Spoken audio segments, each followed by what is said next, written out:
সাহাবাদেরকে বললেন, ও আমার সাহাবীরা, তাবুকের জিহাদের সময় চলে এসেছে, তোমাদের যার কাছে যা আছে দান করো, খয়রাত করে দাও যুদ্ধের জন্য। আল্লাহর নবীর কথাটা পারসুইট করে আল্লাহর নবীর সাহাবীরা টাকা দিল, পয়সা দিল, স্বর্ণ দিল, রৌপ্য দিল, সব নবীজির স্তূপে হাজির করিয়ে দিলেন।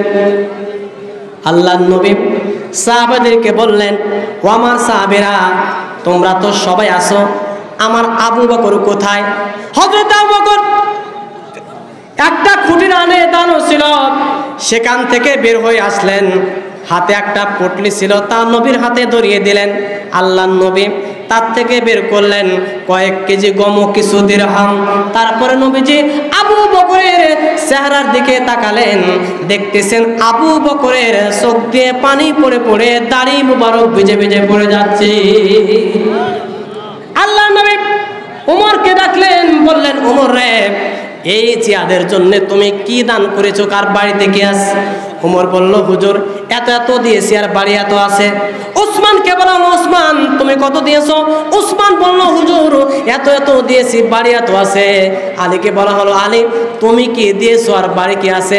আলী বলল, হুজুর এত এত দিয়েছি, আর বাড়ি এত আছে। সর্বশেষে নবীজি আবু বকরকে কাছে ডাকলেন, ডেকে বললেন, আবু বকর রে, এই জিহাদের জন্য, তাবুকের যুদ্ধের জন্য তুমি কি দান করেছো, আর বাড়ি কি আছে? আবু বকর বললেন, হুজুর আমি আবু বকর আমার সম্পদ বলতে যা বোঝায় নবীজির স্তূপে হাজির করে দিয়েছি, আল্লাহ এবং তার রাসূলকে বাড়িতে রেখে এসেছি। আমার ভাইরা, এরপরে আল্লাহর নবী সাহাবীদেরকে নিয়ে তাবুকের জিহাদের ময়দানের দিকে রওনা হলেন। এরপরে আব্দুল উজ্জা, যিনি সদ্য ইসলাম ধর্ম গ্রহণ করে নিয়েছেন, নবীজি তার নাম রেখেছিলেন আব্দুল্লাহ। এই আব্দুল্লাহ নবীজির সম্মুখে চলে আসলো।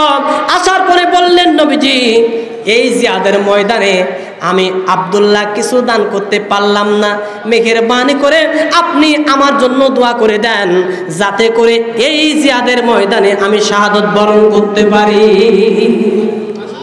আমার ভাইরা, নবীজি বললেন, একটা গাছের পাকল নিয়ে আসো। গাছের পাকল নিয়ে আসা হলো। নবীজি এবার দোয়া উত্তোলন করে দোয়া করলেন, বললেন, আল্লাহ আমি আব্দুল্লাহর রক্তখানা কাফেরদের জন্য হারাম বানিয়ে দিলাম। আব্দুল্লাহ বললেন, রাসূলুল্লাহ আমি চাইলাম শহীদ হতে, আর আপনি আমার রক্তখানা কাফেরদের জন্য কেন হারাম বানিয়ে দিলেন? আল্লাহ রাব্বুল আলামিনের নবী বললেন, ও আব্দুল্লাহ, তুমি যেহেতু নতুন ইসলাম ধর্ম গ্রহণ করেছো, এখন যদি তোমার মউত জ্বরেও হয়, তুমি আব্দুল্লাহ শাহাদাতের মউতের মর্যাদা পেয়ে যাবে। এই জন্য কয় বলেন, ওমা হাসারগান খুদা কুরসি বাগু আমদার জবাবেও শহীদে খঞ্জারে শেকজ গাওয়াহিয়া কাফন দারম। কবি সম্রাট আল্লামা ইকবাল বলেন, কিয়ামতের দিন শহীদ আল্লাহর দরবারে দাঁড়িয়ে যাবেন, বোমার চিহ্ন, ড্যাগারের চিহ্ন, খঞ্জরের চিহ্ন, লগির চিহ্ন, বোটার চিহ্ন, খড়গর চিহ্ন, ক্ষত চূর্ণ গ্রহণের শহীদ আল্লাহর দরবারে দাঁড়িয়ে যাবেন।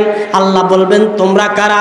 শহীদরা বলবেন, রব্বুল আলামিন তোমার দিন তোমার জমিনে বাস্তবায়ন করার জন্য আল্লাহর জমিনে সৎ লোকের আইনটা প্রতিষ্ঠিত করতে গিয়ে স্ত্রী পুত্র সকলের মায়াটা পরিত্যাগ করে দিয়ে একমাত্র তোমার দিনকে বিজয়ী করতে গিয়ে শেষ পর্যন্ত আমাদের জানটা বিলিয়ে দিয়ে চলে এসেছি, আমরা হলাম শহীদ।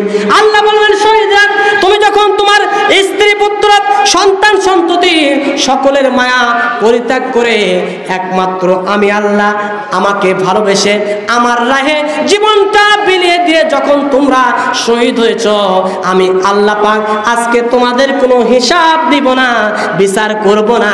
বিনা হিসাবে বিনা বিচারে তোমরা শহীদরা আমার জান্নাতে চলে যাও। এজন্য আল্লাহ পাক বলেন, বাল আহিয়া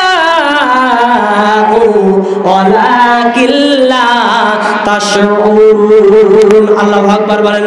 আল্লাহ পাক বলল, যারা আল্লাহর রাহে মৃত্যুবরণ করে বরং তারা জীবিত, তোমরা তাদেরকে মৃত্যু বলো না। আমার ভাইরা, আল্লাহর নবী এবার 30,000 সৈন্য নিয়ে নিজেই সেনাপতির দায়িত্ব পালন করে তাবুকের ময়দানের দিকে যখন আসবেন, কাফেরদের কানে চলে আসলো নবীজি নিজেই সেনাপতির দায়িত্ব পালন করবে এই তাবুকের ময়দানে। এবার কাফেররা যুদ্ধ করবে কি? তাবুকের ময়দান থেকে তারা উল্টো দিকে দৌড় মেরে চলে গেল। নবীজি সেখানে শিবির স্থাপন করলেন, টেন্ট স্থাপন করলেন, সেখানে কয়েকদিন অবস্থান করলেন। এরপরে একজন সাহাবী গিয়ে আল্লাহর নবীকে বললেন, ইয়া রাসূলুল্লাহ, আপনার নতুন সাহাবী আব্দুল্লাহ, যিনি সদ্যমাত্র ইসলাম ধর্ম গ্রহণ করেছিল, এই আব্দুল্লাহ জ্বরে শাহাদাত বরণ করেছে, মারা গেছে। আল্লাহর নবী বললেন, তোমরা আব্দুল্লাহর লাশটা কাফন দাফনের ব্যবস্থা করো। কাফন দাফনের ব্যবস্থা হয়ে গেল। এরপরে রাত্রি ভেলা আল্লাহর নবী লাশটিকে দাফন করার জন্য 4 জন ব্যক্তি নিযুক্ত করলেন। 4 জন ব্যক্তি কাঁধে করে লাশটিকে নিয়ে আসতেছিল। রাত্রিবেলা অন্ধকার রাত, টিম টিম করে একজন বাতি জ্বালিয়ে নিয়ে আসতেছিল। আমার ভাইরা, এরপরে আল্লাহর নবী এবার আব্দুল্লাহর লাশটাকে দাফন করে দিয়ে দুহাত উত্তোলন করে আল্লাহর কাছে দোয়া করলেন, রব্বুল আলামিন, আমি আব্দুল্লাহর উপর রাজি আর খুশি ছিলাম। আল্লাহ, এই নতুন সাহাবী সদ্য ইসলাম ধর্ম গ্রহণ করেছে, এই সাহাবী আব্দুল্লাহর উপর তুমি আল্লাহ রাজি আর খুশি হয়ে যাও। পাশে দাঁড়ানো ছিল আব্দুল্লাহ ইবনে মাসউদ। এই আব্দুল্লাহ ইবনে মাসউদ দাঁড়িয়ে দাঁড়িয়ে আল্লাহকে মনে মনে বললেন, আল্লাহ, আজকে যদি এই আব্দুল্লাহর লাশটা না হয়ে আমি আব্দুল্লাহ ইবনে মাসউদের লাশ হয়ে যেত, তাহলে আমি আব্দুল্লাহ ইবনে মাসউদ শাহাদাতের মর্যাদা লাভ করে নিতাম।